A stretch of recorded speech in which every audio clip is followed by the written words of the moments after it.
Weton merupakan sebuah hari lahir dalam hitungan Jawa. Jadi kalau weton kelahiran berarti pas hari kelahiran. Sedangkan hari ataupun tanggalan Jawa itu punya hitung-hitungannya sendiri. Ada ngatpaing, ada ngatpon, ada Senen Legi dan sebagainya. Sedangkan budaya yang berkembang dari dulu kala hingga sekarang tidak sedikit yang melakukan dengan penyajian seperti ini. Ini selamatan weton ya. Selamatan weton itu diselenggarakan untuk memperingati hari lahir sebagai ungkapan rasa syukur terhadap Tuhan Yang Maha Esa. Pisang dalam bahasa Jawa disebut dengan sebutan gedang. Gedang makna orang Jawa sendiri mengatakan gedang itu digeget, digadang-gadang. Pisang sedah ayu, gedang sedah ayu itu merupakan adalah sebuah panutan di mana seseorang itu harus dapat menjadi panutan. Dari filosofi Jawa itu mengatakan gedang itu adalah simbol daripada sebuah perilaku. Dan kita dapat lihat di sini banyak lauk pauk, semuanya ini ada artinya. Bahkan ini juga ada sego bucu. Kenapa nasi yang berbentuk gunung lancip ini jumlahnya ada 2? Karena kita mempunyai kedua orang tua, bapak dan ibu.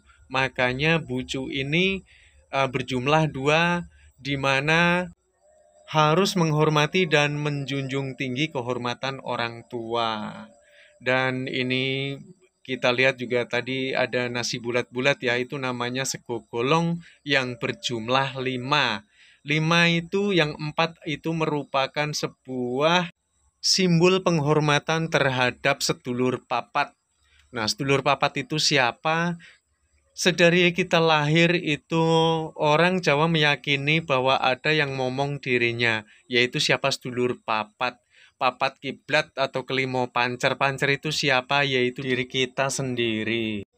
Papat kiblat yang berjumlah 4 memiliki sifat yang kita miliki, yaitu sifat aluamah, supiyah, mutminah, dan amarah. Untuk wetonan sendiri, pisang yang digunakan itu berjenis pisang raja. Pisang raja terbagi menjadi 2, pisang raja yang mempunyai kulit yang tebal dan pisang raja yang mempunyai kulit yang tipis. Raja dalam bahasa Jawa disebut rojo. Seorang raja, dia harus mampu menjadi tauladan yang baik, harus mampu mengayomi dari seluruh rakyatnya. Untuk dari itu, simbol dari pisang selain dari perilaku, maka dia harus mampu untuk menjadi panutan ataupun pengayom semuanya. Dan jangan lupa gunakan pisang yang bagus. Sedang sego golong, golong itu artinya bulat. Jadi kalau menggolong, jadi golongan gitu kan. Jadi blok-blok, golongan-golongan. Jadi dari berbagai aspek ataupun dari seluruh lapisan dari unsur tubuh kita itu harus menjadi satu pemikiran. Maka terciptalah simbol dari sego golong gitu ya. Kalau kita sadari sebab pemikiran kita itu acap kali sering tarik-tarikan antara yang negatif dengan yang positif ya. Otomatis kita akan menentukan sebuah jawaban dari apa yang kita pikirkan. Maka terciptalah sego golong itu dilambangkan dengan itu. Dan ini yang ceper, ini disebut dengan asahan.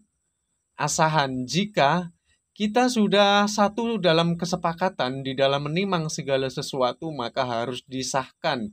Sah itu bisa, jika kita memikirkan sesuatu, maka kita harus melaksanakan jika sudah menemukan jawabannya gitu. Makanya simbolnya asahan.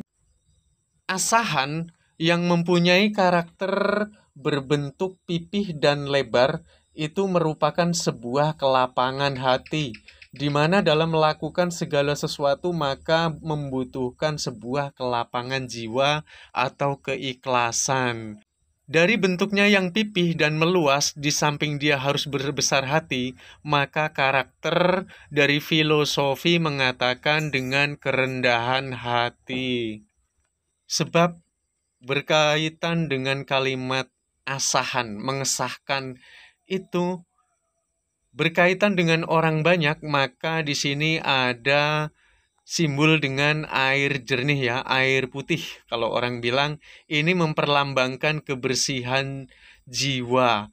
Jadi dalam melakukan segala sesuatu itu harus dilandasi dengan kebersihan jiwa.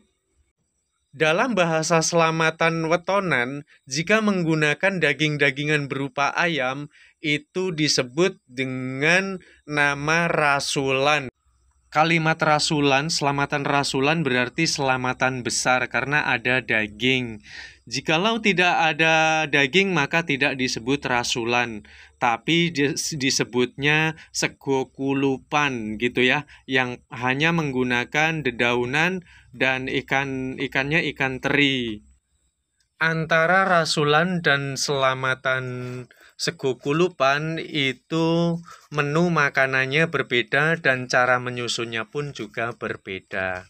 Untuk selamatan weton itu bukan dimaksudkan untuk sesaji, akan tetapi lebih difokuskan terhadap sedekah ya, sedekah makanan. Akan tetapi makanan-makanan yang disajikan itu di hadapan Tuhan ataupun di hadapan keluarga ataupun siapapun yang diundang itu merupakan simbol-simbol kauripan. Jadi simbol di dalam sebuah kehidupan dari perilaku ataupun 4 sifat yang kita miliki agar lebih dapat terkontrol atau pepeling, pengingat-ingat.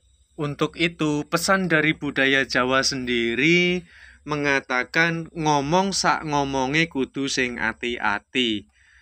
Ojo nglarani wong liyane. Jadi, hendaknya kita selalu berhati-hati terhadap ucapan. Jangan sampai dari ucapan kita atau sebuah tindakan kita itu menyakiti orang lain. Orang lain maupun orang yang ada di sekitar kita. Dari seluruh makanan yang memiliki arti atau hanya sebagai sekedar simbol, maka untuk dari itu dipanjatkanlah doa dengan cara yaitu ujub atau ngujubke. Jadi ada seseorang yang lebih paham untuk memimpin doa terhadap Tuhan yang Maha Esa. Jadi kalaupun mungkin ada yang menyebut dengan kaki among, nini among itu bukan Tuhan. Akan tetapi kaki among, nini among itu guru sejati. Guru sejati adalah merupakan sebuah panutan yang berada di dalam kata hati. Jadi siapapun yang peduli dengan kata hatinya, maka semuanya akan baik-baik saja. Sedangkan sedulur papat atau orang menyebutnya dengan papat kiblat itu berkaitan dengan karakter sifat kita. Jadi keempat sifat yang dipengaruhi dari dulur papat atau 4 sedulur tadi dapat mempengaruhi kejiwaan ataupun perilaku sifat seseorang.